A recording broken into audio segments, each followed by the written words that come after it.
Ako ang inyong Lolo Pael at ito ang aking kwento. Dayong Magkapatid. La, nabalitaan niyo na po ba yung nangyari sa anak na dalaga ng kapitan? Abay, oo. Paano hindi ko malalaman napakaraming mosang dyan sa labas. Kahit sa palengke, usap-usapan din yung pagkawala ng batang yan. Nakita na raw nila ito kanina lang. Di mabuti naman kung ganon. Ano ba kasing nangyari doon? Nagrebelde ba? Hindi kaya naglayas? Hindi po Natagpuan nila, patay na. Ha? Ay, Diyos ko! Paano nangyari? Nagpakamatay ba? Hindi ko rin po alam Nung nakita daw nila, lasog-lasog na yung katawan. Wakwak yung tiyan. At butas pati yung dibdib. Hindi rin daw makita yung ibang parte ng katawan nila kaya halos hindi na siya makilala Sino naman kayang halang ang kaluluwa na makagagawa ng ganon sa kapwa niya? Napaka-brutal ng ginawang pagpaslang sa kanya. Ay, kawawang bata. May usap-usapan dyan sa labas na aswang daw ang may kagagawa nun. Ha? Aswang? Naniniwala ka sa ganoong chismis? Hindi nga po Parang di naman po kapanipaniwala. Sa panahon po ba ngayon na medyo moderno na ang buhay may aswang pa? Baka naman mga adik o kaya sindikatong nangunguha ng laman loob ang tumira sa katawan ng dalaga. Di ba yan yung usong-usot na babalita ngayon sa TV? Yung ano ba yung tawag doon? Trafficking ba yun? Human trafficking po, La. Yun nga. Human trafficking. Teka La, sandali nga lang. Saan ba kayo pupunta? Ba't parang gayak na gayak kayo? May date ka ba, La? Hay, loko! Sa tanda kong ito talaga bang pag-iisipan mo pang may papahatol sa akin? Si Lola, pikon ka agad. Siyempre ang ganda-ganda mo ngayon Sus! Bolero! Saan nga po kayo pupunta? Gusto nyo ihatid ko na kayo? Ay, naka, wag na. Magpapahatid na lang ako kay Isko sa tricycle niya para hindi ka na maabala. Mabuti pa magpahinga ka na lang dito sa bahay. Ayun! Si Mang Isko naman pala Hoy! Ang dumi ng isip mo ha! Nakakahiya pag may nakarinig sa'yo. Naku! Akala nyo hindi ko napapansin yung mga panakaw na tingin sa inyo ng matandang yun ha? Nako! Sinasabi ko sa kanya, pag pinaiyak ka niya, malalagot siya sa akin. May narinig silang humintong tricycle sa tapat.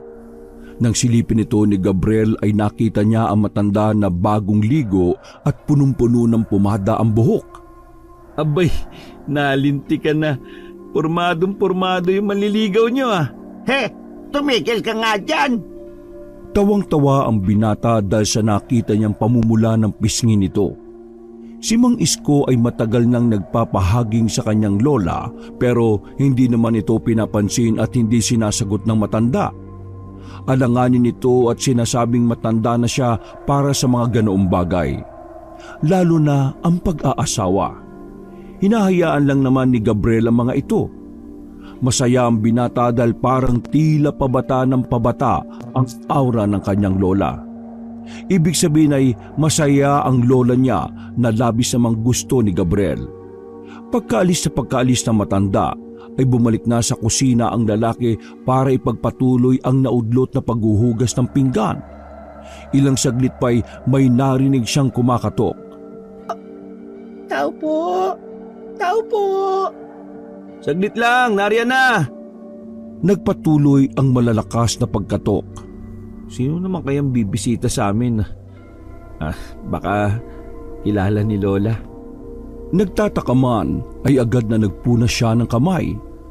Lumabas siya ng kusina at iniwanan muna ang hinuhugasang mga pinggan upang tumungo sa pintuan at pagbuksan kung sino man ang nasa labas. Bumungad sa kanya ang mukha ng isang magandang babae. Nakangiti ito at litaw na litaw ang malalim na biloy sa kanyang magkabilang pisngi. Hindi niya rin maiwasang titigan ng kulay tsokolate nitong mga mata na binagaya naman ng mahahaba nitong mga pilik. Hanggang sa mapadako ang tingin niya sa manipis ngunit mapupula nitong mga labi. Tila ba isa yung mga pampelikulang tagpo, lalo na nang bahagyang umihip ang hangin at isinayaw niyo ng alon-alon ngunit mahaba at itim na itim nitong buhok. Good morning. Ako nga pala si Jemima. Maganda umaga. Gabriel, ako si Gabriel. Nag-aalangan pa siya kung tatanggapin niya ba ang pakikipagkamay ng babae dahil parang napakalambot nung tingnan kung ikukumpara sa magaspang at makapal niyang balat. Ngunit sa huli ay tinanggap niya na rin kahit pa nahihiya siya. Anong kailangan mo? Ibibigay ko lang sana itong ulam sa inyo. Ulam? Bakit mo naman ako bibigyan yan? Hindi naman kita kilala. Ako yung bago niyong kapitbahay. Kami yung nakatira sa dating bahay nila, Kamando. Iabot ko lang sana to sa iyo. Karawan kasi ng ate ko ngayon eh. Kaya lahat ng kapitbahay ay binibigyan ko ng ulam. Tuloy, makipagkilala na rin. Ganun ba? Kayo pala yun. Totoo pala yung usap-usapan na maganda yung nakatira doon? Wala. Totoo ba na may ganoong chismis sa amin? Oo. Narinig ko lang nung isang araw eh. Huli ka. Tuloy ka. Pasensya ka na ano ba yung dala mong ulam? Kalderetang baboy. Masarap yan. Tinulungan ko si ate na magluto. Oh, salamat ha. Mukhang masarap saka napakabango. Correct. Oh, halika. Tuloy ka muna. Isasalin ko lang itong dala mong ulam. Uy, salamat ulit dito ah. Ano ka ba? Walang anuman. Pero hindi sana ako magtatagal eh. Kaso nakakaya naman tumanggi sa'yo. Uy, ba't ka mahihiya? Ayos lang no. Ako nga dapat ang maya sa'yo kasi hindi pa kasi ako nakakapag-ayos dito sa bahay eh. Uy, okay lang. Hindi naman big deal sa akin yan eh. Ako man sa oras na ganito eh, magulo pa rin ang bahay namin. Siya nga pala. Dito ka na muna maupo ha. Tumuloy na si Gabriel sa kusina, hawak ang ulam na binigay ni Jemima. Iniwan nito sa sala ang bagong kapitbahay. May naiwang ngiti sa labi ng binata na di niya maintindihan kung para saan. Grabe, ang ganda niya. Biglang nasabi nito. Nang matapos ay kumuha ito ng tubig at nilagyan ng kaunting yelo sabay tinimplahan ng juice. Pagbalik ni Gabriel sa sala ay nadatnan niya si Jemima na hawak ang isang photo album. Nilapitan itong muli ng binata. Hindi pala kita natanong kung ano ang gusto mong inumin. Sana ayos lang sa itong orange juice. Uy, ano ka ba? Sana hindi ka na nag-abala no. Sige na, kunin mo. Huwag ka mag-alala. Orange juice lang yan no. Salamat. Wow! In fairness, ang sarap ng juice ha. Kumusta naman ang experience niyo dito sa baryo namin? Well, ayos naman. Tulad mo, mababait ang mga tao dito. Nakakatuwa nga eh. Ganun ba? Tama naman. Mababait talaga ang mga tao dito tsaka tahimik ang lugar namin. Totoo bang tahimik? Bakit nabalitaan ko kanina sa labas na namatay daw yung anak ng kapitan? Nakataon lang naman yun. Sa bagay, maski saan naman lugar may nangyayaring ganyan.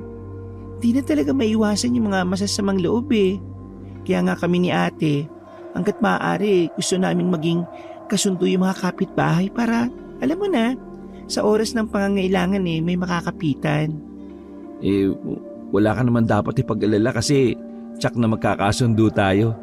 Lalo na kung lagi mo akong dadala ng masasarap na ulam dito. Napangiti ang dalaga sa tinuran niyo ng binata. Masaya siyang naging kaibigan nito. Okay lang naman. O sige, hayaan mo. Pag nagluto ulit ng espesyal na ulam si ate pagdadalhan ulit kita. Sana magustuhan mo yung dala ko kanina ha. Ano ka ba? Nagbibiro lang ako, no? Kaya sa ate mo kung pati ako isasama sa budget ninyo. Ayos lang yun. Ay, siya nga pala. Wala kang kasama rito? Meron. Kasama ko dito yung lola ko pero may pinuntahan lang. Kayo lang ng lola mo magkasama? Ang mama at papa mo? Napansin ni Gabriel ang paglikot ng mga mata ni Jemima na tila ba may hinahanap sa paligid.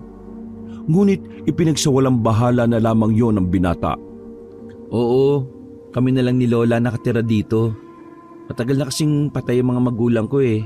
Kaya si Lola na lang ang nagtaguyod at nag-alaga sa akin. Nasa kanya na ako, 10 taon gulang pa lang ako noon. Ang bait naman ni Lola mo. Ako naman, kasama ko si Ate Janice na lumipat dito. Nasa Maynila ang mga magulang namin dahil nandun yung negosyo ng pamilya eh. Hindi nila maiwan. May negosyo kayo? Mukhang yayamanin pala kayo ah. Bakit dito nyo napiling manirahan sa probinsya namin? Palipat-lipat talaga kami ni ate. Basta, habang kwento. Kwento mo sa akin sa ibang araw ha. Mas mahaba, mas maganda. Nakakahiya. Pero alam mo, sa lahat na napuntahan namin, itong bayan nyo yung talaga nagustuhan namin. Sulit na sulit yung pagtira namin dito eh. Bakit mo naman nasabi? Basta, malalaman mo yun sa ibang pagkakataon. Sasabihin ko sa'yo. O siya, alis na ako ha. Marami pang lilinisin sa bahay eh. Bye, sa susunod ulit. Tumayo na ang babae at naglakad patungo ng pinto. Kumuway pa si Jemima bago tuluyang lumabas sa bakuran ni na Gabriel. Dali-dali niya namang isinarado ang pinto at saka ay pinagpatuloy ang naudlot na hugasin. Hindi maiwasang mapangiti ng binata. Lalo pat yun ang unang pagkakataon na may nakausap siyang isang babae na nagpabilis ng tibok ng puso niya. Yun ang unang araw ng kanilang pagkikita at nasundan pa. Madalas ay pumupunta ang dalaga tuwing araw ng Biyernes sa kanila na may bitbit na ulam na masasarap. Nagkataon naman na palaging wala ang matanda kapag napapasyal siya doon. Dahil sa ipinapakitang kabaitan ng babae, ay hindi niya naiwasang tuluyang mahulog ang loob ng binata sa kanya. Apo, parang may kakaiba sa iyo ngayon ha. Ilang araw ko na itong napapansin. Bakit parang ang saya-saya mo nitong mga nakakaraang araw ha? Tanong ng kanyang lola habang sila ay kumakain ng hapunan sa isang tabi. Hindi niya napigilan ng pagsilay ng malapad ng ngiti sa kanyang mga labi dahil sa tinuran ng lola niya.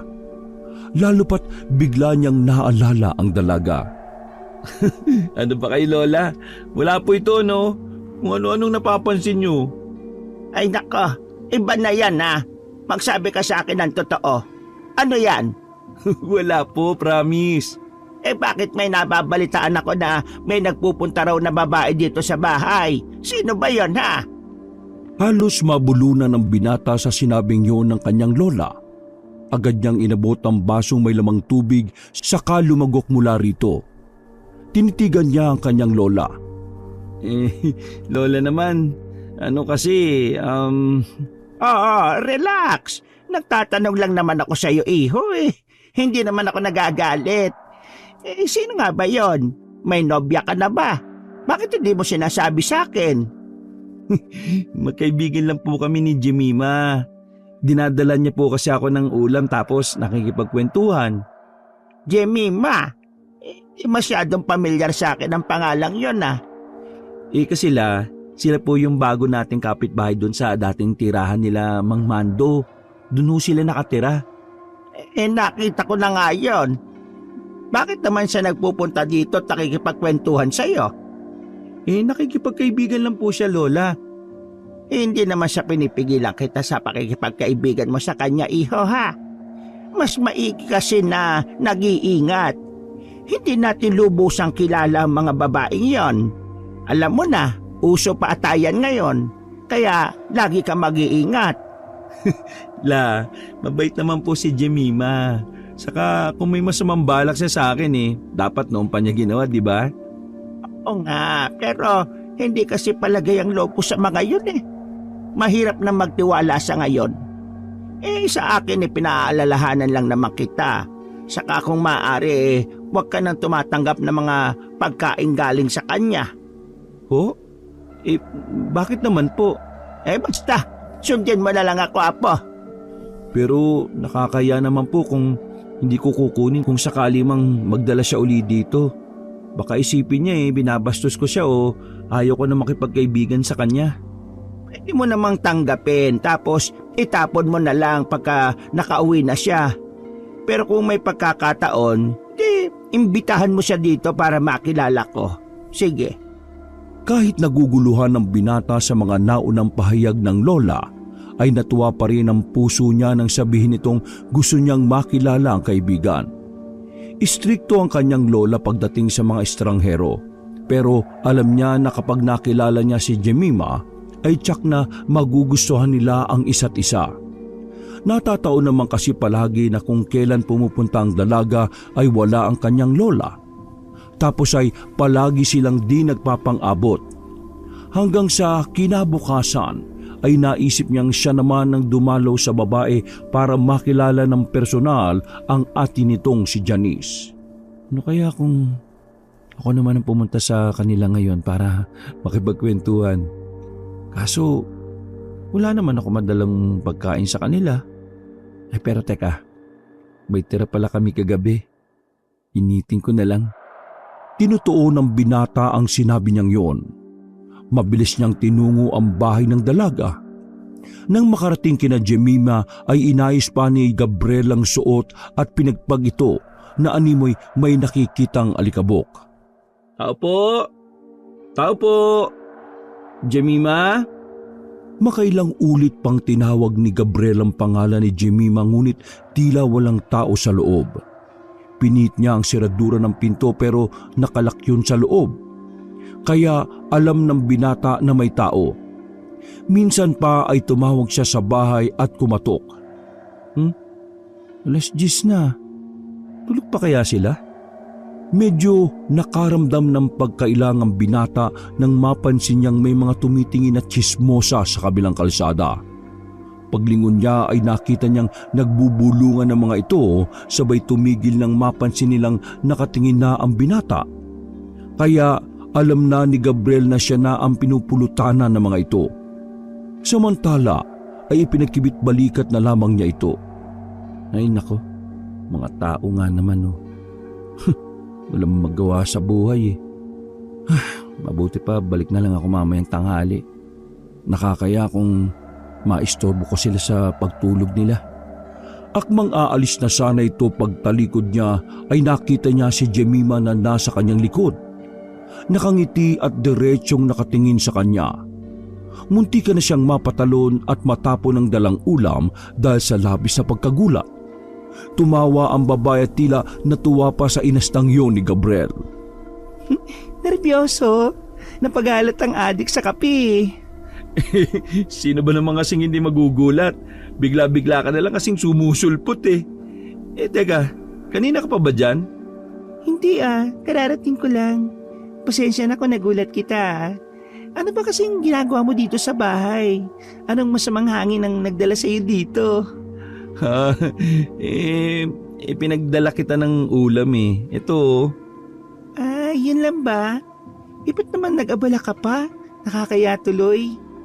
Ang totoo niyan, gusto sana kitang imbitahin sa bahay para makilala mo si Lola.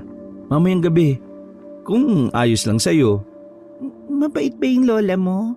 Baka nangangain ng tao yun Hindi naman. Siya na yung pinakamabait na lola na nakilala ko, no? Wala kang dapat ipag-alangan sa kanya. Sige. Punta ako mamaya. Wow! Talaga? Hindi nga. Mabuti naman kung ganun. Sigurado kung makikilala mo siya, tsak na magkakasundo kayo nun. Okay, sabi mo Teka. Nakalak yung pinto nyo. Saan ka galing? Diyan sa loob. Ha? Paano ka nakalabas? dumaan ako sa kusina. Ano kasi, sira yung lock sa loob eh. Hindi namin mabuksan. Hindi pa kasi namin maasikaso na bumili ng pamalit sa bayan eh. Kapag nakabili na kayo, sabihan mo ako ha. Ako na yung mag-aayos niyan. Talaga? O sige, tamang-tama, di kasi kami marunong yan ni ate. Yung ate mo ba nandyan sa loob? Tulog pa eh. Medyo napasarap kasi kami ng kwentuhan kagabi kaya ayun, parehas kaming puyat. Hala, nakakaya naman. Ano ba yung dala mo? Ay, oo nga pala. Munti ko na tuloy makalimutan. Ito para sa iyo to. Adobong baboy yan. Luto ni Lola. Wow, mukhang masarap ha. Salamat. O sige, tuloy na ako. Uy, mamaya ah. Kung gusto mo isama mo na rin si ate mo para makilala din namin siya. Ay nako, busy yun sa gabi. Ako na lang. Sa susunod na lang na pagkakataon ng ate ko. Okay. O di sige. Mamaya ah. Pumasok na sa bahay si Jemima. Ngunit bago tuluyang umalis ay narinig niyang nagbubulungan ng tao sa loob ng bahay. Hindi niya maunawaan ang sinasabi nila. Pero kalaunan bilang respeto sa privacy ng dalawang kapitbahay ay nilisan na lamang niya ng tahimik ang lugar na yon. Saktong 6:00 ay natapos ng magluto at maghain ng hapunan si Gabriel. Maya-maya pa ay nakarinig siya ng mahihinang pagkatok sa pinto kaya naman dali-dali niya itong binuksan. Magandang gabi. Uy, mabuti naman dumating ka na. Halika, tuloy ka. Ay, salamat. Siya nga pala, may dala ko para sa inyo ni Lola Minda. Ano naman yung dala mo? Panghimagas. Naalala ko kasi sabi mo sa akin, gusto mo matikman yung Napoleones. Kaya eto, dinalhan kita. Siyempre, pati na rin si Lola Minda.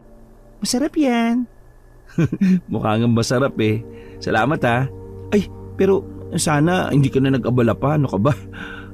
Ako nga nag-aya sa'yo para sa hapunan eh. Tapos, Naku, walang problema yun, Gabriel. o siya, tara na sa loob para makilala mo yung lola ko.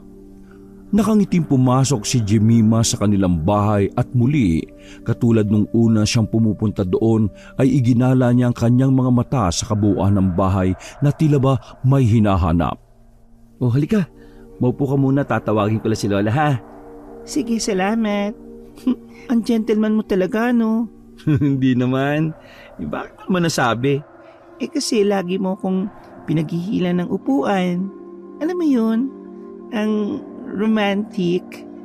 Napapikit si Gabriel nang maamoy ang halimuyak ng pabango ni Jemima. Babaeng babae.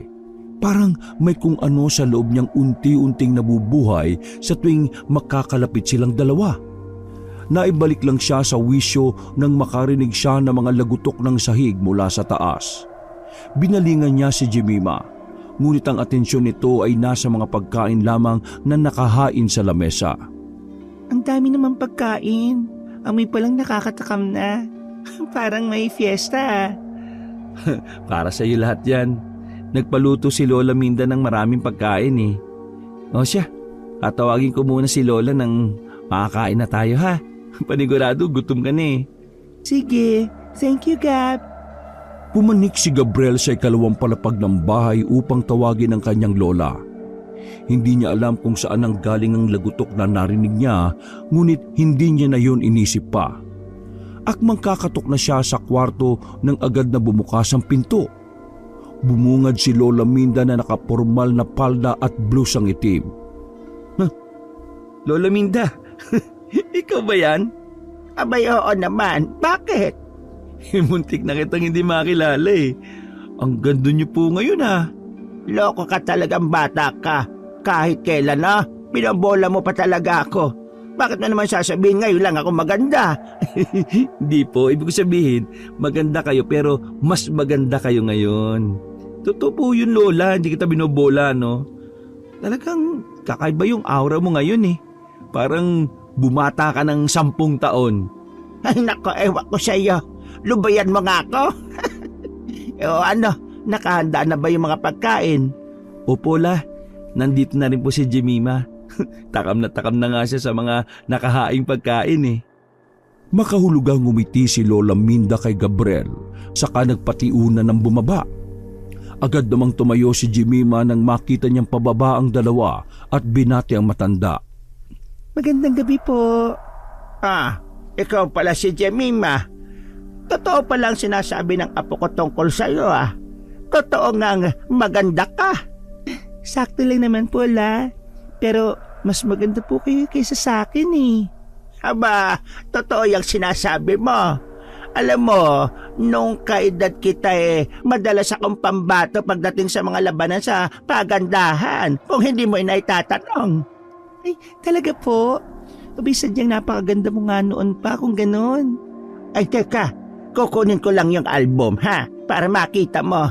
Meron ako nag-iisang litrato noong bata pa ako Ako, ipapakita ko sa iyo. Yung nasa album po ba? Nakita ko na yun, Lola. Ipinakita na sa akin ni Gabriel noon. Sobrang ganda niya po noon eh. Well, maski rin naman po ngayon. Alam mo, Gabriel, gusto ko ang batang ito Kaya naman pala panay ang banggit mo sa kanya. Totoo palang maganda na malinaw na malinaw pa ang mga mata. Hala, Lola, wag mo naman akong ipahiya dito Uy, si Gab namumula. Aba, at ginagatungan mo pa talaga yung sinabi ni Lola Naku, pinagkakaisahan niyo ako Ay, ang apo ko, tampururot. Ay siya, magsiupo na kayo at nang makakain na tayo. Masamang pinaghihintay ang grasya. Sana'y magustuhan mo mga pagkain namin, iha. Sabay-sabay silang naupo upang pagsaluhan ng hapunan na nakahanda sa lamesa. Napapansing panay ang sulyap na matanda sa dalaga at pag nagtatama ang kanilang mga mata ay nginingitian nila ang isa't isa. Pwede ba ako makahingi ng kalamansi, Gabriel? Bakit? Sa tingin mo ba magiging maalat sa panlasa mo ang pagkain niluto ng apo ko? Ay, naku, hindi po, Lola. Ang totoo niyan mukhang masasarap ang mga pagkain. Kaya lang nasanay po kasi ako na palagi may kalamansi kapag kumakain Pero kapag wala ayos lang naman. Kalamansi ba? Meron. Marami. Teka lang, ikukuha kita. Ay, salamat. Pagbalik ng binata ay may bitbit na itong mga nahiwang kalamansi. Inabot niya ito sa dalaga. Unang nagsundok ito ng sinigang at ilang piraso ng karne at ipinatak niya ang kalamansi sa pagkain. Maya-maya ay nagsimula na itong kumain. Ibang klase din ang trip mo Sinigang na nilalagyan ng kalamansi. Pasensya ka na. Nakasanayan ko na lang talaga Napansin naman ni Gabriel na tila nagbago ang aura ng kanyang lola. Matalim ang ginawa nitong pagtitik kay Jemima. Hindi maintindihan ng binata kung bakit tila nagpapakita ng pagkukunwari ang kanyang lola sa harap ng dalaga. Naisip niyang baka hindi tipo ng lola niya ang babae. Ipinagkibit balikat na lamang yun ng lalaki at di na pinansin kung anuman ang nakikitang tensyon sa dalawa. Nagdasal na lamang siya na sana sa mga susunod na araw ay magkasundo sila. Dahil alam niya na hindi magtatapos ang pakikipagkaibigan lang ang relasyon nila ng kaibigan. Dahil alam niyang hindi magtatapos sa pakikipagkaibigan lang ang relasyon nila ng babae. Gusto niya si Jemima at balak na niya itong ligawan sa mga susunod na araw.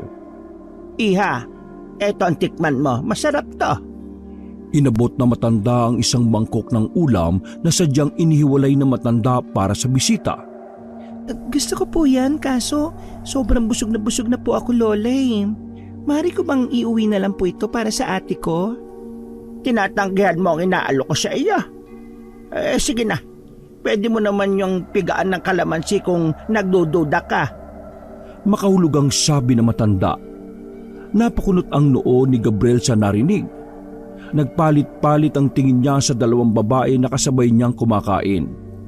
Mabuti na lamang ay nakita niyang ngumiti ng matamis si Jemima at kumuha ng ulam sa inaalok na matanda. Ano, masarap ba? Ako nagluto niyan. Espesyal ang putahe para sa iyo. Masarap po, Lola. Pero dahil busog na po talaga ako eh. Uuwi ko na lang po ito para kainin ulit mamaya. At saka para may mapagsaliwan kami ng ate ko. Ay, sige, walang problema. Hayaan mo't dadagdagan pa natin ng kaunti para matikman ng ate mo ang ibang luto ko. Ako na lang ang maghahanda. Teka, at kukuha ako ng baonan ha. Teka nga lang pala. Ano po yun, Lola? Gusto mo dito ko na lang muna matulog ngayong gabi para naman makapagkwentuhan pa muna tayo. Mukhang masarap kang kakwentuhan kesa dito sa apo ko na hindi mo kausapin parang pinitpit na luya. Nakakabagot kausap. Ala, totoo ba la? Nakakabagot akong kausap? Sabay na tumawa ang dalawa. Sa nakita ay biglang nakaramdam ng ginhawa ang puso ng binata nang makitang parehas na nakangiti at sabay pang nagtatawanan ang dalawa niyang kasama. Gusto ko po yung ideya na yon, kaso hindi ako nakapagpaalam sa ate ko eh. Baka po mag-alala yon. Kailangan ko rin po talagang umuwi. Baka mamaya kung ano-anong isipin niya. Bahay po kasi ito ng lalaki eh. Alam niyo na po ang ibig kong sabihin. Wala ka naman dapat na ipag-alala, iha, dahil may bakante namang silid-tulugan sa itaas. Sa susunod na lang po, Lola. Magpapaalam na po muna ako sa ate ko. Baka kasi isumbong ako nun kina Papa at Mama eh. Yari po ako kapag nagkataon. Sayang naman. O sige, hayaan mo na. Pero pwede mo naman dalasan ng pagbisita dito ha. Wag lang araw ng Biyernes kasi lumalabas ako noon para mamalengke at magsamba. Mas magandang ideya po yon. Sige po, bukas po idadalaw ako ulit. Napangiti si Gabriel dahil sa naging usapan ng dalawa. Tila mas lalo pa siyang nahumaling kay Jemima dahil sa paraan ng pakikitungo nito sa lola Minda niya. May angking karisma talaga ang babae na hindi niya maintindihan. Marami naman na siyang nakilalang magagandang babae pero ang presensya ng dalaga ay kakaiba sa kanyang pakiramdam. Maraming salamat po sa napakasarap na hapunan. Kailangan ko na pong magpaalam eh. Uuwi na po ako. Hindi na talaga kita mapipigilan kung ganon. Sige. Gabriel, apo, ihatid mo na itong si Jemima at delikado na sa daan. Gabi na, baka mapaano pa siya. Agad na dinampot na matanda ang mga ibinalot niyang pagkain at ibinigay ito sa dalaga. Ibinili nitong kainin na kagad ito ng dalawa at huwag nang paabutin ng umaga dahil tiyak na mapapanis ito. Tumango ang dalaga sabay ngumiti bilang tanda ng pasasalamat. Pagkatapos magpaalamanan ay inihatid na nga ni Gabriel si Jemima. Sigurado ka bang nabusog ka? Parang napansin ko kakaunti lang yung nakain mo Masarap naman talaga yung niluto mong ulam kaso medyo naalangan ako kay Lola Nahiya ako. Nakakailang kasing tumitig para akong malulusaw. Pasensyaan mo na yun. Medyo malabo na kasi mata niya Baka kasi sinisigurado lang niya kung totoong maganda ka. Naku, nambola ka na naman. Hindi, totoo yung sinasabi ko. Maganda ka naman talaga, Jemima. Pero yung totoo, masarap ba talaga o hindi yung luto ko? Masarap, tangi. Nabusog talaga ako. Bakit? Hindi ba halata? Sabay lumitaw ang biloy sa magkabilang pisngi ni Jemima nang malapad siyang ngumiti. Hindi masyado Pero seryoso, salamat sa hapunan na may masasarap na handa Walang anuman, basta ikaw no? May tanong nga pala ako. Ano yun? Naniniwala ka ba sa mga aswang? Natamemi si Gabriel sa tanong ni Jemima. Hindi niya napansing nasa harap na pala sila ng bahay ng babae. Hindi niya tuloy maiwasang bumaling roon. Napakadilim at walang ni isang ilaw na bukas. Huminto sila sumandali sa tapat ng kanilang pinto. Hindi Bakit ikaw, naniniwala ka ba sa ganong klase ng mga halimaw? Oo. Kung hindi ka naniniwala, ibig sabihin hindi ka takot sa aswang? Hindi dapat katakutan ng isang bagay na hindi mismo nakita ng iyong mga mata. Yan ang isang turo sa akin ng lola Saka matagal na ako dito, no? Wala pa naman ako nakikitang aswang eh. Aswang sa kagandahan meron. Sabay tingin ito sa kausap na babae. Bigla namang natigilan si Jemima sa tinurang yun ng kausap. Hindi siya nakaimik kaagad. Walang halong biro. Paano kung sabihin kung totoo sila? Basta. Hindi ako naniniwala sa aswang eh. Bakit ka nauutal? Tumigil ka nga. Basta, hindi totoo yung mga aswang-aswang na yan, no? Palusot lang yan ng mga taong gustong makagawa ng krimen at gustong makaligtas sa parusa ng batas. Galit ka na ba niyan o napipikon lang? Hindi, ayos lang ako. Biro lang yung mga sinabi ko kanina. May mga nababalitaan kasi ako dito sa inyo na pinatay na naman daw ng aswang. Nawaglit sa isip ni Gabriel ang mga bali-balita tungkol sa mga nagaganap na krimen nitong mga nakaraang araw. Hindi niya na sana yun maalala pa kung hindi dahil sa tanong ni Jemima. Hindi may tatangging nakaramdam siya ng takot na mga sandaling yon. Sakto namang nilulukuban siya ng kakaibang kaba dahil sa kadilimang nakikita sa bakuran nila Jemima ay siya namang paglitaw ng isang babaeng magulo ang buhok na nakatakip sa kanyang muka. Nakasuot ito ng mahaba at puting roba. Muntik nang mapasigaw ng malakas ang binata dahil sa gulat. Ate? Napatingin si Gabriel kay Jemima at sa babaeng nasa harapan nila.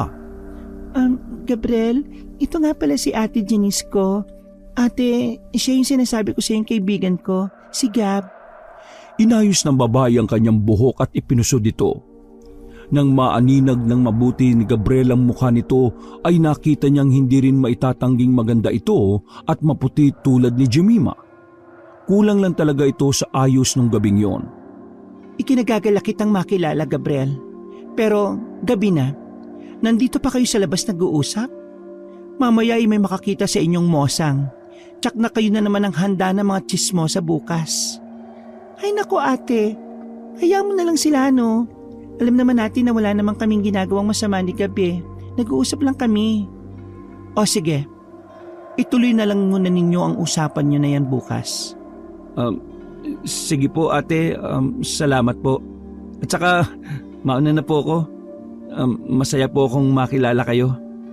Tumango ang dalaga sa kanya. Maya-maya ay giniyan nito ang kapatid papunta sa likurang bahagi ng bahay. Teka, hindi pa po ba ayos yung pinto ninyo? Hindi pa. Hindi ko pa kasi naharap mamalengke dahil marami akong ginagawa. At saka, ayos lang, meron naman kaming pinto sa likod. Yun na lang muna ang gagamitin namin. Salamat sa paghatid sa kapatid ko ha. Sige na, umuwi ka na. Baka mamaya ay makasalubong ka ng aswang sa daan. Hindi malaman ni Gab kung tatawa ba siya o hindi nang makita niyang seryoso si Janice sa sinasabi nito. Hindi tuloy niya maiwasang muling kabahan. Lalo na't katatalikod pa lamang niya ay narinig na niya ang malakas sa pag-alulong ng mga aso sa kanyang daraanan. Sige po, mauna na po ako. Good night, Jemima. Pahabol pa nito na sadyang pinapalakas ang loob. Nakita niyang kumaway-kaway pa ang dalaga bago ito nawala sa kanyang paningin. Naglakad na siya pabalik ng kanilang bahay. Habang naglalakad, ay nararamdaman niya ang mabilis na pagtibok ng kanyang puso. Malamig ang kanyang pawis at naninindig ang kanyang balahibo. Lalo na nang humampas ang malamig na simoy ng hangin sa kanyang balat. Ipinilig niya na lamang ang kanyang ulo saka tumakbo na mabilis. Pagdating niya sa kanilang bahay ay nakita niyang patay na ang ilaw sa sala. Tanging ilaw na lamang sa kusina ang naiwang bukas. Pagbukas niya ng pinto ay dumiretso na siya sa itaas. Hindi na niya nakita ang kanyang lola. Inisip niyang marahil ay nagpapahinga na ito sa sarili niyang silid. Lumapit siya sa pinto at may narinig siyang bumubulong-bulong sa loob. Nagdarasal na ang kanyang lola Minda. Tulad ng palaging ginagawa nito. Hindi na niya ito inistorbo dahil kapag nagdarasal ito ay ayaw na ayaw nitong naaabala. Dumiretso na rin siya sa kanyang silid upang magpahinga. Hindi na siya nag-abala pang magpalit ng damit dahil sa pagod at agad nang nahiga sa kama. Katulad kanina ay nakarinig na naman siya ng mga lagutok. Hindi niya na sana yun bibigyan pansin nang naging sunod-sunod na ang mga ito at palakas pa ng palakas. Tinakpan niya ng una ng kanyang mukha ngunit hindi pa rin tumitigil ang mga ingay na yon. Hanggang sa makarinig na siya ng mga kalabog. Pinakinggan niya maigi kung saan yung nanggagaling. Pati ang dibdib niya ay kumakabog na rin dahil sa kaba. Nang tumigil na ang ingay ay pumikit na lamang siya at pinilit na matulog hanggang sa tuluyan na nga siyang igupo ng antok. Kinabukasan ay nagising na lamang si Gabriel dahil sa ingay na nanggagaling sa labas ng bahay. Pupungas-pungas siyang bumangon at dumungaw sa bintana ng kanyang kwarto. Tanaw niya ang mga taong nagkukumpulan sa bakuran ng kapitbahay nilang si Aling Sally. Nanlaki ang kanyang mga mata nang makitang nakasalampak ang ali sa lupa at kandung nito ang wala ng buhay na katawan ng sanggol na anak. Dagli siyang bumaba at nakiusyoso. Nakisali na siya sa umpukan at nakinig sa naging usapan ng mga taong naroon. Hayop talaga mga aswang na yon. Hindi na talaga sila titigil sa pagpatay ng mga tao dito sa atin. Abay marami-rami na rin ang namamatay dahil sa kanila. Dapat siguro umaksyon na tayo. Tama, kung maaktuhan ko lang yung mga yan, susunugin ko ng buhay. Tama, pagbayarin natin sila dahil sa mga buhay na kinuha nila. Aswang po? Oo, aswang ang pinaghihinalaan namin na dumali sa mga bata at buntis dito sa atin. Nagsimula ito nang mamatay ang anak ni Kapitan. Tapos sinundan ang pagkamatay ng buntis na sila Arnie. Tapos kayo ang sanggol na anak naman ni Sally. Sa tono mo bata parang wala kang kaalam-alam sa nangyayari sa baryo natin Tatlo na po ang napapatay ng aswang? Oo, yung anak ni Kapitan natagpuang kulang-kulang ang parte ng katawan at wala nang laman loob. Samantalang yung buntis at itong sanggol meron lamang marka ng maliit na butas sa tiyan at leeg. Parang sadyang sinipsip lamang ang kanilang mga dugo. Nung araw na yung din ay nagpatawag ng agarang pagpupulong ang kanilang kapitan sa plaza upang pag-usapan ang nangyayaring yon sa kanilang barangay. Sinabi nitong sobra-sobra na ang ginagawang pagpatay ng mga aswang. Nakiusap ito at humingi ng tulong sa mga tao upang madakip ang mga taong gumagawa ng karumal-dumal na krimen na yon. Nangako pa ito ng gantimpala para sa makakapatay ng aswang. Abay dapat lang nahulihin na sila para matapos na ang kanilang kasamaan. Nakakagigil na talaga Simula kasi nang dumating ang mga dayong yan dito ay nagsimula ng kaguluhang ito. Kung hindi siya nagkakamali ay sina Jemima ang tinutukoy ng mga kababaryo niya. Sila lang naman kasi ang bagong lipat sa baryo. Teka lang. Ang pinagbibintangan niyo po ba ang magkapatid na bagong lipat dito sa atin? Sa pagkakaalam ko sila lang naman ang dayo dito sa atin Oo, sila nga at wala nang iba. Imposible Hindi nila magagawa ang bagay na yon. Sinasabi mo lang yan dahil may gusto ka doon sa isang dalaga. Akala mo Gabriel hindi namin malalaman na nakikipaglapit ka sa babaeng yon? Bakit? May pruweba ba kayo na aswang sila? Hindi pa ba sapat na nagkakagulo na ang baryo at nagkaroonan ng mga patayan buhat nang dumating ang magkapatid na yan? Pero nagkakamali kayo. Hindi sila aswang. Gabriel, binabalaan kita. Ngayon pa lang putulin mo na ang koneksyon mo sa kanila habang maaga pa. Oo nga Gabriel, tama si Mang Isko. Huwag mo nang hintayin pati kayo mismo ng lola mo mabiktima. Aba, hindi ko papayagang mangyari yun kay Minda. Bago pa niya magawa yun, ay uunahan ko na sila. Talagang malaki ang tama mo sa lola ni Gabriel pare Handang-handa mong sagupain ang aswang alang-alang sa kaligtasan niya. Ay oo, siyempre. May loves ko yun Napairap na lamang ang binata sa naging usapan ng dalawang matanda. Nangalisag ang balahibo niya sa mga binitiwan nitong salita. Ngunit kahit ganoon ay mas pinili na lang niyang manahimik. Inisip niya ang magiging kalagayan ng magkapatid. Napagkasunduan ng mga tao sa barangay na magkakaroon na ng curfew at roronda na ang mga barangay tanod tuwing gabi. at kung sino man ang makakitang pagala-gala sa oras ng curfew at mahuli ay kailangan magpaliwanag dahil haharapin ito ang parusa ng barangay. Pagkatapos ng pulong ay umuwi na ang binata. Mula sa plaza ay madadaanan niya ang bahay ni na Jemima. Tanghali na subalit nakasarado pa rin ang mga bintana nila at pinto. Pumasok siya ng palihim sa bakuran ng dalawa at tinungo ang pinto sa likod ng bahay. Nakita niyang nakakandado ito.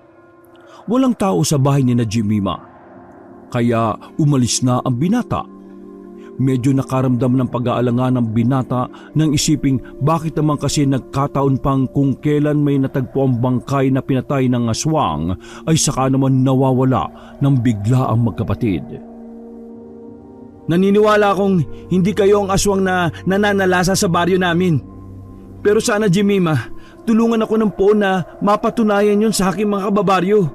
Ayokong may mangyari masama sa inyo. Hapon na nang dumating ang kanyang lola.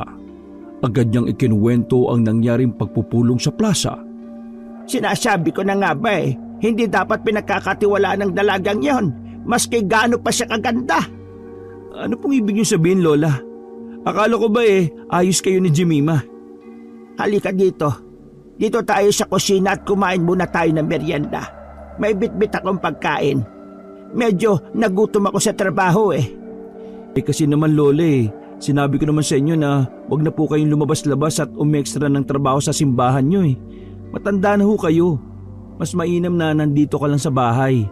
May trabaho naman po ako. Sapat na siguro yung kita natin sa mga susunod na ani natin sa tanim natin. Ay nako, wag mong susubukang patigilin ako sa trabaho ko. Manghihina ako lalo, apo. Hayaan mo na isang beses lang naman sa isang linggo yon. Masaya ako na nakakasamba sa akin poon. Poon po? Ang ibig kong sabihin ay sa lumikha. Balik nga tayo sa usapan iho tungkol kina Jemima at dun sa kapatid niya. Alam mo bang sang-ayon ako sa sinasabi ng mga kapitbahay natin na aswang ang mga yon? Ho? Pati ba naman kayo, Lola? Makinig ka sa akin, apo.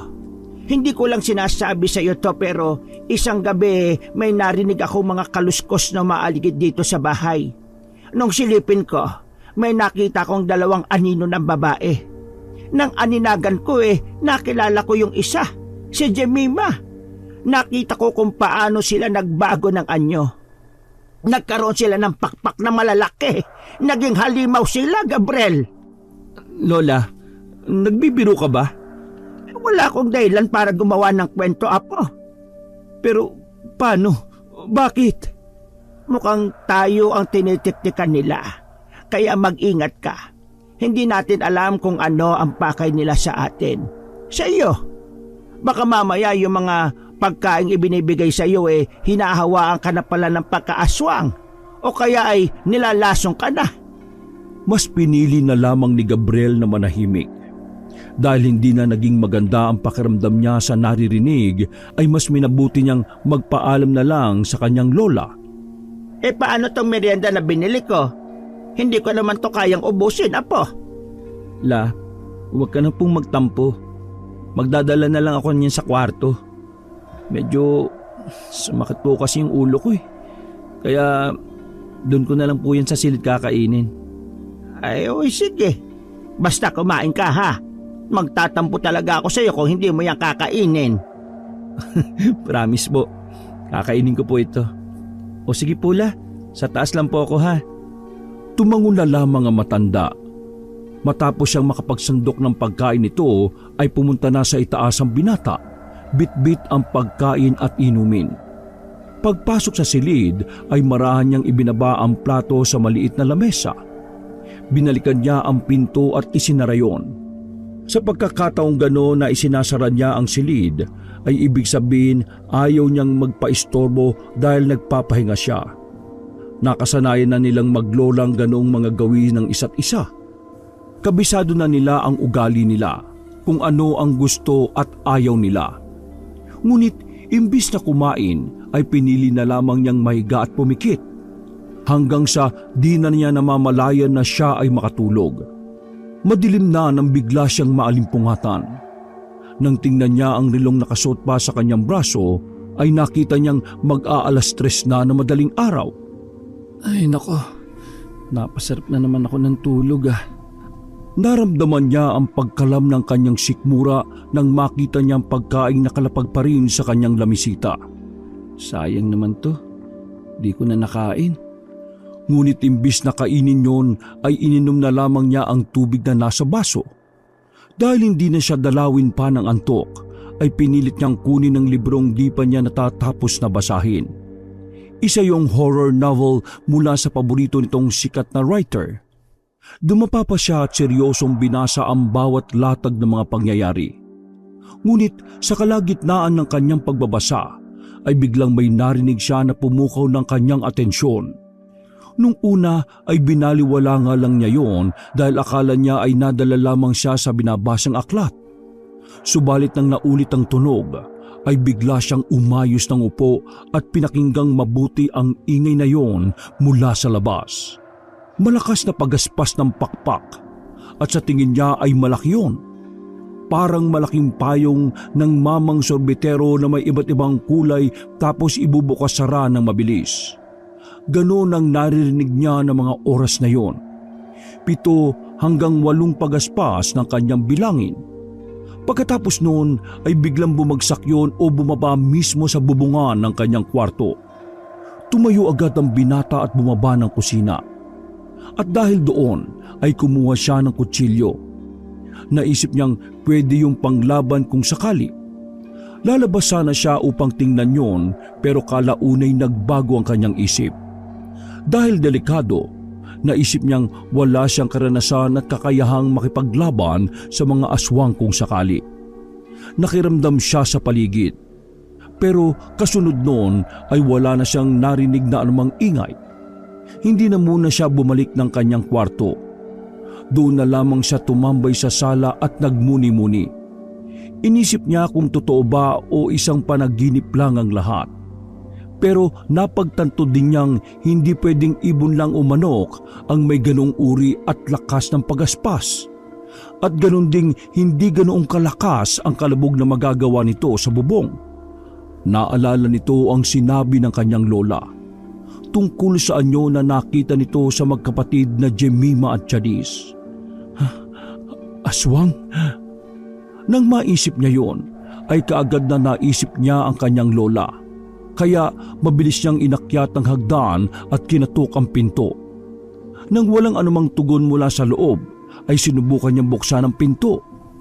Nakahinga siya ng maluwag nang makita niyang payapang nakatulog ang kanyang lola. Sa suot ng paborito nitong itim na bestida. Nang makita niyang humihinga naman ang lola niya, ay hindi na niya ito ginising. Dahan-dahan na lang siyang lumabas at pumuntang muli sa kusina upang magtimpla ng kape. Ngunit hindi pa man niya natitikman ng tinimpla ay nakita niyang may nagliliwanag sa labas. Nang silipin niya ito sa bintana ay may nakita siyang grupo ng mga tao na may hawak na sulok. Agad siyang lumabas upang tingnan kung ano ang nangyayari. Anong ibig sabihin nito? Bakit may dala kayong mga matatalim na buho at sulo? Papunta kami ngayon sa bahay ng aswang, Gabriel. Kanino? Nakita namin kanina yung Janice, pag-alagala kahit gabi na. Kaya nakasisiguro kaming sila talaga ang aswang. Nakakasiguro po ba kayong aswang talaga sina Jemima at yung ate niya? Aswang sila at pagbabayaran nila ang lahat ng mga ginawa nila kasamaan dito sa batyo natin. Ano pong balak niyong gawin sa kanila? Pakiusap naman oh, huwag niyo silang sasaktan. Ay nako, tumigil ka na bata. Nakapagdesisyon na kami. Pupuksain namin ang masasamang aswang na yon na sumira sa katahimikan ng baryo natin. Nang dumiretso ang mga tao papunta sa bahay ni na Jemima ay sumunod ang binata sa kanila.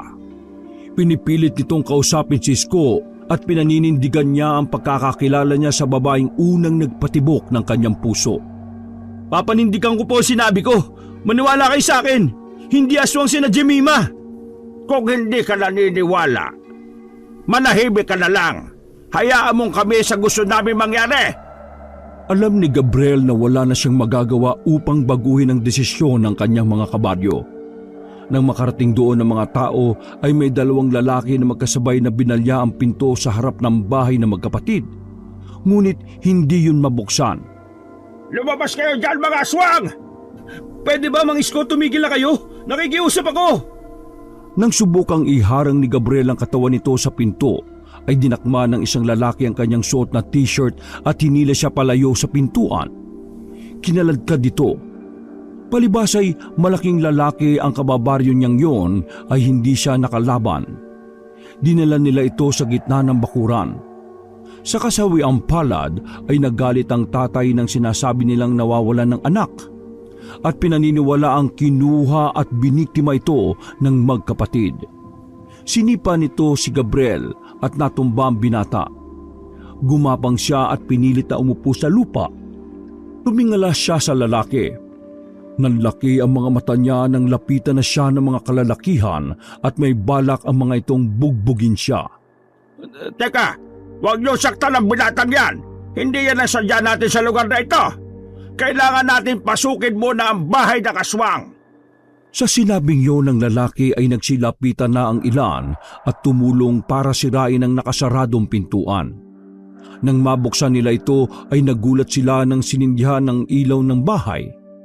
Tumambad sa kanilang paningin ng katawan ng hinahanap nilang dalagita. Nasa ibabaw ito ng hapagkainan. Walang saplot na suot at wakwak ang dibdib hanggang tiyan. Galit na galit ang mga tao. Hindi makapaniwala si Gabriel sa kanyang nasaksihan. Hindi to totoo! Ano, binata? Naniniwala ka na? Panay ang iling niya at may namuong luha na rin sa kanyang mga mata. Hindi niya magawang paniwalaan kung ano ang nakikita ng kanyang mga mata. Nasasaktan siya ng labis. Kung totoo man na aswang nga si Jemima, ay pakiramdam niya tinraidor siya ng dalagang iniibig. Pasalamat ka. Kung hindi dahil sa lola mo hinayaan na kitang mabugbog kanina. Sige na, umuwi ka na. At baka kung mapano ka pa rito. Hindi natin alam kung ano ang magiging takbo ng utak ng mga tao. Kinuha na matanda ang kanyang kamay at inalalayan siyang makatayo. Mabilis niyang iniwan ang lugar na yon at pauwi na siya sa kanilang bahay.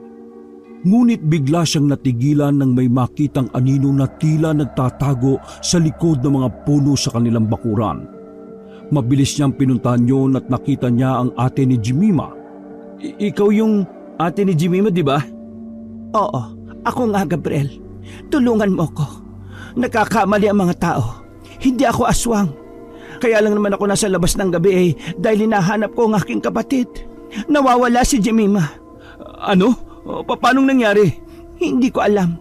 Siguro ay tinablan siya ng maika ng aswang o kaya ay may nakain siyang pagkain mula sa aswang. Pagkain? Mula sa aswang? Teka, sino bang tinutukoy mo? Ako ba? Hindi ako aswang ha? Hindi ikaw. Ngunit tatapatin na kita. Aswang ang lola mo, Gabriel. Siya ang nambibiktima ng mga tao rito. Ano? Nasisiraan ka ba ng ulo? Paano magiging aswang ang lola ko? Matagal ko niyang kasama. Kaya imposible. Ipapaliwanag ko sa iyo sa ibang araw. Pero magtatago muna ako. Please, pakitingnan naman dyan sa bahay ninyo. Baka dyan itinago si Jemima. Please makinig ka sa akin. Delikadong tao ang lola mo. Pagkasabi noon ay mabilis na umalis si Janice at tumakbo papasok sa kakahuyan upang magkubli sa galit ng mga tao. Hindi agad magawang kumilos ng lalaki dahil sa labis na gulat sa nangyari. Natauhan lamang siya nang bigla niyang narinig ang lola na tinatawag siya mula sa itaas ng bintana nito sa kwarto. Ano bang ginagawa mo dyan sa ibaba? Abay, ang aga mo yatang nagising ah. Lola? Halika dito. Delikado dyan sa labas. Tahimik na pumasok si Gabriel sa loob ng kanilang tahanan. Nakita niyang nag-aabang na ang lola sa sala. Ano ba ginagawa mo sa labas? Ipinapain mo ba ang sarili mo sa aswang? Hindi naman po, Lola. Pero tinutugis na po ng mga tao yung aswang eh. Anong sabi mo? Tama po, narinig nyo. Tinutugis na ngayon si Jemima at yung ate niya. Naging alerto ang paningin ni Gabriel at di nakaiwas sa kanya ang reaksyon ng matanda. Naging malikot ito at napasulyap sa itaas ng kanilang bahay. Biglang sumikdo ang malakas na pintig ng kanyang puso dahil doon. Nahuli na ba sila ng mga aswang? Hindi pa po. Walang tao sa bahay nila eh. Nakita lang doon yung bangkay ng bago nitong biktima. Sinasabi ko na nga ba eh. Di mapagkakatiwalaan ng mga dayong yon. Nako, kailangan kitang ipatingin sa albularyo. Dahil baka ginayuma ka ng aswang na Jemima na yon. Kailangan maagad nating makontra yan. Mukha nga po, Lola. Dahil kanina nung nandun ako sa bahay nila eh, nagawa ko silang ipagtanggol na hindi ko man lang naiisip na maaari kong ikapahamak yun. Nabugbog ako ng konti, Lola. Ano? Binugbog ka ng mga tao? Opo, medyo masakit nga po yung labi ko at saka dito sa tagiliran kasi sinipa po ako eh. Kailangan ko po itong ipahinga, Lola. Ay, sige. Mabuti pa nga eh, umakyat ka na muna sa itaas. Pupunta ako doon sa kapitbahay at titingnan ko ang mga nangyayari doon. Sige po, Lola. Nang makita niyang lumabas ang kanyang lola ay agad siyang umakyat sa ikalawang palapag at tinungo ang silid ng kanyang lola. Wala naman siyang nakitang anumang palatandaan doon ni Jemima. Maya-maya ay lumipat siya sa bakanting silid. Jemima? Nariyan ka ba? Kinatok nito ng paulit-ulit ang pintuan at sinubukan nitong buksan ngunit sarado. Jemima, nakikiusap ako. Kung nariyan ka sa loob ng kwarto, magsalita ka! Bumalik siya sa silid ng matanda at naghalugog doon. Nakita niya ang piraso ng susi na nakalapag sa drawer ng matanda. Nabuhayan siya ng loob na magbukas ang saradong silid na yon. Agad niyang tiningnan ang kabuuan nito. Doon niya nakita na sira na ang buong itaas. Nakapagtataka, hindi ito sinasabi sa akin ni Lola. Hindi kaya... Naglakad siya papasok sa nasabing silid. Mamasa-masa pa ang sahig noon kaya nag-ingat siya sa pagakbang. Nang matuon ang pansin niya sa cabinet, may nakita siyang puting tela na naipit sa dalawang sarado nito. Jemima? Binuksan niya ang cabinet at nakita niya ang dalaga na walang malay. May mga marka ito ng kalmot sa kanyang katawan. Ang damit na suot noong nakikain ito sa kanila ay suot pa rin ng dalaga. May mga punit ito at madumi. May mga bahay dito ng dugo. Agad niyang inilabas doon si Jemima at binuhat niya papasok sa kanyang silid. Inihiga niya ito sa kama. Pagkatapos bumalik siya sa labas upang isarado ang kwartong yon. Inayos din niya ang mga gamit sa loob ng silid ng kanyang lola at ibinalik doon ang susi. Saka siya bumalik sa silid at isinarado niya ito. Malakas ang hingal niya ng mga oras na yon at mas lalo pang lumakas nang marinig niya mga taong paalis na sa bahay nila Jemima. Sinilid niya ang mga ito sa bintana. Nakita niya ang kanyang lola nakausap si Mang Isko at nakikita niya ang pagkadismaya sa mukha nilang dalawa. Sinungaling ka, Lola. Aalamin ko ang totoo. Agad na kumilos si Gabriel upang umalis. Nang makita niyang nakapasok na sa loob ng bahay ang matanda ay dumaan siya sa teresa ng kanyang kwarto upang hindi siya makita ng lola niya. Hahanapin niya ang ate Janice ni Jemima para ipaalam ang kalagayan ng kanyang kapatid. Nakauwi na ang mga tao sa kanilang mga tahanan. Putok na rin ang araw sa silangan. Sa likuran na siya naglakad para sundan sana ang tinahak ng direksyon ng babae. Akala ko nakakatakot ang bahay nila Jemima dahil madilim. Yung pala mas nakakatakot ang lola ko. Natanaw niya ang bahay ng pinaghihinalaang aswang. Sa di sinasadyang pagkakataon ay nakita niyang pumasok sa bahay si Janice. Ginamit nito ang pinto sa likod ng bahay. Ate Janice! Nanlaki ang mata ng babae nang marinig ang tawag sa kanya. Nakita nito si Gabriel at sumenyas itong huwag siyang maingay sabay kinawayan upang lumapit. Nakita mo ba? Nandun ba ang kapatid ko? Oo, itinago siya ni Lola sa bakanting silid. Pero nailipat ko na siya sa kwarto ko. Puntahan natin. Ayos lang ba siya? Anong ginawa niya sa kapatid ko? Ayos lang po siya. Wala lang po siyang malay pero buhay si Jemima. O sige, dalin mo ako sa kanya. Hindi pwede ate. Hinahanap ka ng mga tao. Parehas kayo masasaktan kung makikita nila kayo sa bahay. Halika, pumasok ka muna dito sa loob. Dito tayo mag-usap. Kumusta? Ligtas po ba tayo dito? Nanggaling ang mga tao rito. Di na sila babalik dahil ang alam nila ay tumakas na kami. Pumasok sila sa isang kwarto at nakita ni Gabriel ang mga nagkalat na mga ugat ng halaman. Mga boteng hindi niya alam kung ano ang laman at isang libro na nasa gitna ng kwarto na nasa harap ng isang altar. Ano po mga ito?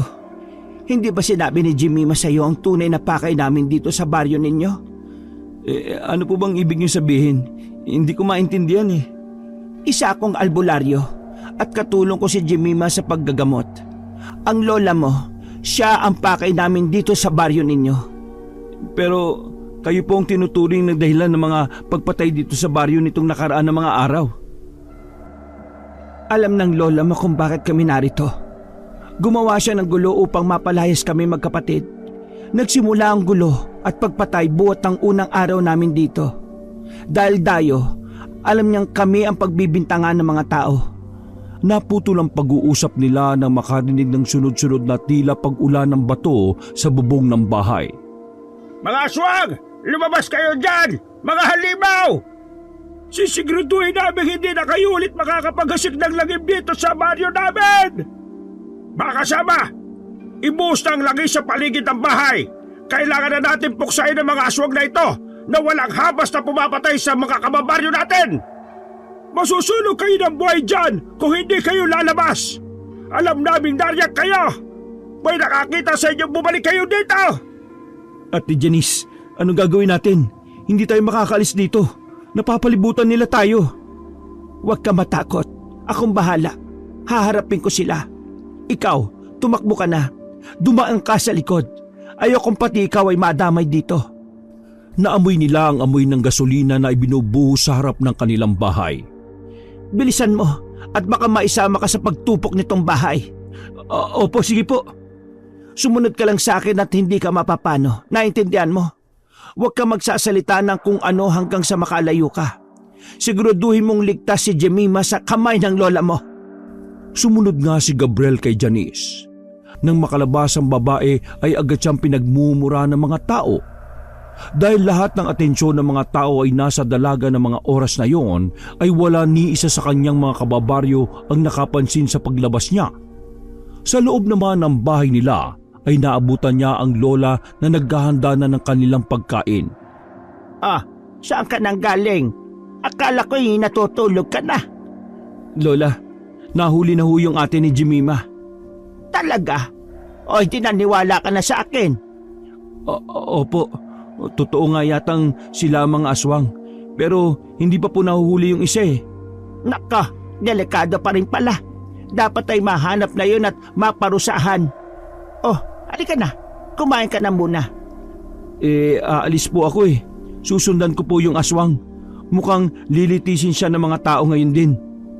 Agad kumilos ang maglola. Nakita nila mga taong nagkakagulo ng mga oras na yon. Papunta sila sa plaza. Nadatnan nila roong nakakulong sa barangay hall ang aswang. Nakatali ito sa upuan. Naawa si Gabriel na makita ang naging kalagayan ng babae. Bugbog sarado na ang mukha nito. May mga pasa sa mukha at sugat mula sa pambubugbog ng mga tao. Bagamat ganon ang kinahinatnan niya, ay makikitang nananatili itong matatag sa pagsubok na kinakaharap. Nagtama ang mga mata nila ni Gabriel. Nakita nitong bumubulong ito sa kapitan. At kasunod noon ay pinapasok ang lalaki sa loob. Isinara ang mga bintana ng opisina ng punong barangay. Mula sa loob ay wala nang nakarinig ng kanilang pag-uusap. Kap, sobra naman yata yung ginagawa niyo dyan sa tao. Umiling ang lalaki. Sinabi nitong kulang pa yon para sa lahat ng mga napatay nito. Saka naggalit ito kay Gabriel at sinabing hindi nito bibigang halaga ang anumang sasabihin ng binata. Kaya ko pong patunayan na hindi aswang si Jemima at ang ate niya, Kap. May pruweba po ako. Biglang naningkit ang mata ng kausap at agad siya nitong kinwelyuhan. Hinayaan lang yun ni Gabriel. Yung hinahanap po ninyong kapatid niyang si Jemima, nasa bahay ko. Agad na namilog ang mga mata ni Janice nang marinig yung mula sa lalaking kanyang pinagkakatiwalaan. Pakiramdam niya ay tinraidor siya ni Gabriel. Doon palang tumulo ang kanyang mga luha. Ayaw niyang makita na danasin ng kanyang kapatid ang nararanasan niyang pananakit ng mga tao. Hindi niya yun matatanggap. Nakakayamang aminin, pero buong magdamag po kami magkatabi ni Jemima sa kama. Nagmamahalan po kami kaya ginawa namin ang isang bagay na di dapat ginagawa ng mga kabataang di pa kasal. Natahimik ang lahat ng nakarinig noon. Sigurado ka ba sa sinasabi mo, binata? Opo, hanggang ngayon ay nasa silid ko pa siya. Iniwan kong natutulog. Pwede niyo po siyang puntahan doon, pero sa isang kondisyon. Ano yan? Kunin niyo siya at dalhin sa isang ligtas na lugar. Huwag niyo pong ipaalam kay Lola. Ngayon na po, habang nandito si Lola. Magagalit po kasi yun pag nalaman niyang may inuwi akong babae sa bahay. Yung ba ang dahilan kung bakit ka nasa labas ng bahay niyo ng 10 oras ng gabi? Nadiskubre ko pong nawawala ang kapatid ko. Kaya lumabas ako para hanapin siya. Ikaw pala ang kumuha sa kanya. Hindi ka na nahiya. Bakit mo yung ginawa sa kapatid ko? Sorry Ate Janice. Pananagutan ko po yung nangyari sa amin ni Jemima. Agad na inutusan ni Kapitan ang dalawa niyang tanod para puntahan ang dalaga. Pagkatapos ay kinausap silang dalawa ng masinsinan ni Mang Usting. Handa na itong makinig sa kwento naman ng dalagang inakusahan nilang aswang. Habang sila'y nag-uusap, ay nagkasundo sila sa isang bagay. Nakahinga ng maluwag si Janice, pero hindi naman mapakali ang binata. Hindi pa man naisasagawa ang kanilang plano, ay natatakot na siya para sa kahihinatnan ng kanyang lola. Lingid sa kaalaman na matanda ay ikinasana ang paghuli sa kanya sa akto.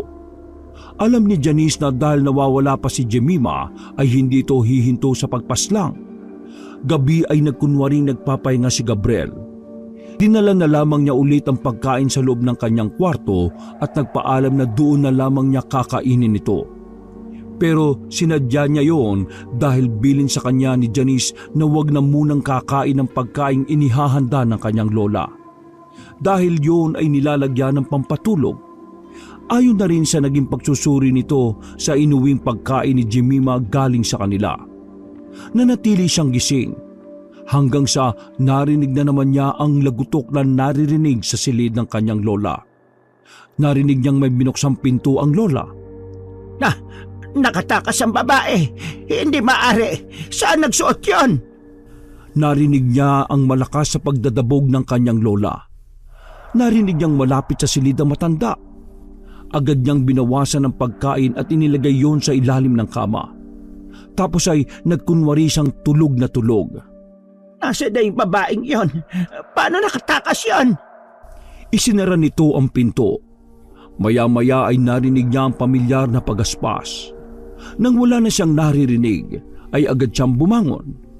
Hindi man gusto ni Gabriel ang gagawin, ay minabuti niya na lang na sumunod sa utos ni Janice. Dali-daling nag-ikot sa kanilang bahay at hinanap kung saan ang kalahating katawan ng kanyang lola. Sa kabilang dako, kumubli naman si Janice kasama ng iba pang mga tanod sa isang kubo na malapit sa bahay ng buntis na ipinahain nila sa manananggal. Hinintay nila ang tamang oras ng pagsalakay ng naturang aswang. Maya-maya ay narinig nila ang paparating na malalakas na paggaspas ng pakpak at dumapo yon sa bubong ng bahay nila Delia. Nagsimula ng kumaluskos ang mahaba nitong kuko. Palibhas ay gawa lamang sa kugo ng bubong ay hindi mahirap dito na sirain ito at masilip sa loob ang natutulog na buntis. Bilisan mo, Gabriel. Sana'y sumunod ka sa naging usapan natin. Kailangan mapuksaan ang malupit na aswang na ito. Nakita ni Janice na lumabas ang asawa ni Delia at nagsimulang maghagis ng asin sa bubong at sa paligid ng bahay. Pumainlan lang ang nakakilabot na angin ng matandang aswang. Tandang Minda! Tayo ang magtaos! Hawak ang buntot ng pagi ay lumabas si Janice sa kanyang pinagkukublian. Agad naman napatingin sa kanya ang nanlilisik na mga mata na matanda. Tanging malakas na pag-angil nito ang kanyang narinig. Halika rito! Ako ang harapin mo! Akmang lilipad na sana papunta sa kanya ang matandang aswang, ay siya naman paglabas ng mga kababaryo ni na Gabriel. Ayun ang aswang! Bilis! Tirahin nyo na si Bat! Mabilis itong lumipad pa itaas at paikot-ikot lang sa himpapawid. Galit na galit ito dahil naunsyami ang kanyang planong pagkain. Habang tinutugis ng mga taga-baryo ang matandang aswang, ay tagaktak naman ang pawis ni Gabriel habang hinahanap ang kalahati ng katawan ng kanyang Lola Minda. Nasaan naman kaya yun? Inuutulang yata talaga ako ng babaeng yun Habang naglilitanya siya ay naalala niya ang bubong na sira sa kabilang silid. Kinuha niya ang susi at binuksan yon. Nasipat niya sa loob ang isang palda na animoy nakasuot sa isang putol na manikin. Naamoy din niya ang pag-alingasaw ng mabahong amoy nito sa buong silid. Agad niyang pinuntahan ito. Inilabas niya sa bulsa ang isang maliit na botelya na ibinigay sa kanya ni Janice. Ibinili nitong ibuhos ang laman noon sa katawan. Upang manghina ang aswang, ang prosesong yun ay ginagawa ng dalaga bilang pamumuksa sa halimaw. Patawarin mo sana ako, La. Pero hindi ko kayang marami ka pang taong masaktan. Hindi ko gugustuhin na madagdagan pa ang mga kasalanan mo. Mula sa itaas ay narinig ang malakas na sigaw ng manananggal. Nagpaikot-ikot ito sa ere hanggang sa tuluyan ng bumagsak ito na parang dahon mula sa itaas. Tumambad sa paningin ng mga tao ang anyo ng tunay na aswang. Meron itong magulo at matigas na buhok, malalalim at nangingitim na mata. Mahaba ang kanyang kuko, may mga pangil at mahabang dila. At isa sa pinaka nakakatakot na katangian nito ay putol ang kanyang katawan. Halatang bigla itong langhina at di na magawa pang lumipad. Nilapitan siya ni Janice. Lumabas din mula sa isang kubo si Jemima. Puno ng benda ang mga braso nito dahil sa malalalim na sugat na nagawa ng aswang. Dahil nakita na nila na nasa kanilang harapan ng dalawang babae ay napatunayan ng mga ito na nagkamali sila ng panghusga. Hayop kang aswang ka! Nilinlang mo kami! Sino ka? Ipakita mo yung tunay mo kanya! Sigaw ni Mang Isko habang pinupuntirya ng sibatang matandang aswang. Wag! Parang awa nyo na! Huwag niyo kang patayin! Ha? Minda, ikaw ang aswang? Hindi namin nakalain na ikaw pala ang aswang na pumapatay dito sa ating baryo! Hayop ka! Wala kang awa! Bakit, Minda? Bakit? Nagtatanong ang mga mata nito. Halatang di nito gusto ang kanyang natuklasan. Nasasaktan ito sa katotohanan ang tinatangi niyang babae ay ang kinamumuhiang aswang. Hindi makatingin sa kanya si Aling Minda. Nakatungo lang ito sa lupa. Sinisikap nitong ikampay ang kanyang pakpak ngunit hindi niya magawa dahil sa panghihina. Ate Janice, Jemima! Napalingon si Minda sa direksyon kung saan nagmula ang boses ng kanyang apong si Gabriel. Nagtataka ito kung bakit ito naroon gayong alam niyang hindi naman nagmimintis ang inihahalo niyang pampatulog sa pagkain nito. Nagawa mo ba ang inuutos ko sa iyo? Tumango na lamang si Gabriel bilang tugon kay Janice. Kitang-kita niya ang galit ng mga kababaryo nila sa lola niya at nasasaktan siyang makita ito sa ganoong kalagayan. Hindi niya namalaya ng pagtulo ng mumunting butil ng luha sa kanyang mga mata. Tama na! Magsitigil na kayo! Hinarap ni Janice sa mga tao na siya namang ikinagulat ni Gabriel. Ate Janice, huwag niyo siyang saktan! At bakit hindi, Ineng? Sinira niya ang maganda naming samahan at pinatay ang iba naming kababaryo. Sa tingin mo ba palalampasin namin yon? Kailangan namin ng hustisya para sa mga naging biktima niya! Naiintindihan ko po, pero tapos na ho ang laban. Paano matatapos buhay pa ang matandang yan? Ginawa na ni Gabriel ang nararapat na gawin. Hindi na makakabalik si Aling Minda sa kanyang katawan dahil pinatay na ito ni Gabriel. Matatapos na rin ang buhay ng matanda kapag sumapit ang umaga ang usting. Paano mo naman kami masisigurong mamamatay ang aswang na yan? Apo niya itong si Gabriel. Sabihin mo nga, makakaya niya ba talagang patayin ang kanyang sariling lola? Tama po kayo. Mahal na mahal ko ang lola ko. Pero hindi ko po masisikmura ang ginagawa niya. Gusto ko matigil na siya sa pagpatay ng mga inosenteng tao. Dahil sa mga narinig ay mas lalong tumindi ang galit ng aswang. Dahil doon ay naipon niya ang natitirang lakas at akmang susugurin ng traidor na apo. Ikinampay nito ang pakpak at gigil na lalapit kay Gabriel. Napansin agad ito ni Janice. Kumilos siya at inumang ang buntot pagi na hawak. Sa saktong distansya ay mabilis niyang hinila ang binata at nakipagpalitan nito ng pwesto. Sinalubong niya ang aswang at walang tigil nitong nilatigo ang matanda. Napaluha na lamang si Gabriel sa isiping papatayin ng mga taong ito ang kanyang lola Minda. Ni sa hinagap ay hindi niya naisip na sa isang iglap ay magbabago ang kapalaran nilang maglola. Kung sana lang ay hindi niya nalaman na aswang pala ang kanyang lola. Hindi sana mangyayari ang lahat ng ito sa kanila. La, patawarin mo ako. Hindi ko gustong saktan ka. Hindi ko gustong kampihan sila. Pero ayoko ring mas lalo ka pang mapasama. Hindi sumagot ang matanda. Sa halip ay umangi lamang ito dahil patuloy na nasasaktan. Tiningnan niya ang kalangitan. Unti-unti nang sumisilip ang liwanag. La, mahal na mahal kita. Patawarin mo ko la sa nagawa ko Sorry po. Unti-unti nang nagbabago ang anyo ng kanyang lola at bumabalik na ito sa pagiging tao. At dahil nga hindi na makakabalik pa sa kanyang katawan ng matanda, ay unti-unti na nga itong nanghina ng labis. Apo, patawarin mo ako. Lola, Paalam, Gabriel. Mahal na mahal kita, apo ko. Biglang sumuka ng napakaraming dugo ang matanda. Maya-maya pa ay may biglang lumabas na maliit na itim na bilog na sinlaki ng holen sa kanyang bibig. Pinulot naman ito ni Gabriel. Nagsimula na ngang sumikat ang araw at kasabay nito ay unti-unting pagkamatay ng aswang sa baryo.